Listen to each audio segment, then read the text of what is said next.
ആലു പൊറോട്ട മാടുവിധാനം ഉണ്ടാക്കുന്ന വിധം എങ്ങനെയാണ് ഉണ്ടാക്കുന്നതെന്ന്. ഇത് ആലുഗഡ്ഡ എടുത്തിട്ടും ഇത് വേവിച്ച് പൊടിക്കണം.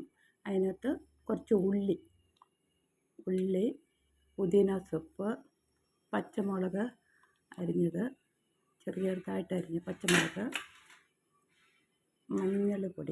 കുറച്ച് മഞ്ഞൾപ്പൊടി, പിന്നെ കുറച്ച് കൊത്തമ്പരി സൊപ്പ്, പിന്നെ ഗരം മസാല 1 സ്പൂൺ, മുളക് പൊടി,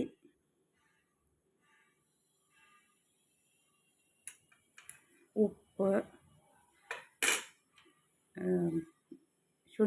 ഇഞ്ചി വെള്ളുള്ളി പേസ്റ്റ്,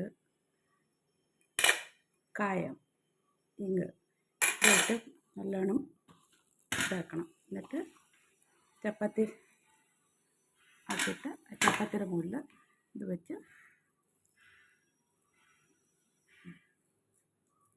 ഇങ്ങനെ മുടക്ക് കൈ കൊണ്ട് പരത്തുന്നതാണ് നല്ലത്. അത് കോലും കൊണ്ട് പരത്തുന്നതിനും കൈ കൊണ്ട് പരത്തുന്നതിനും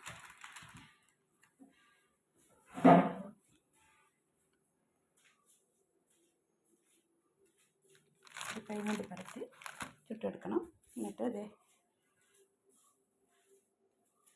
ഇതേപോലെ ചപ്പാത്തി റെഡിയാകും, പൊറോട്ട റെഡിയാകും. അതിന് കോമ്പിനേഷൻ ചട്നി, നല്ല അച്ചാറും മോരും.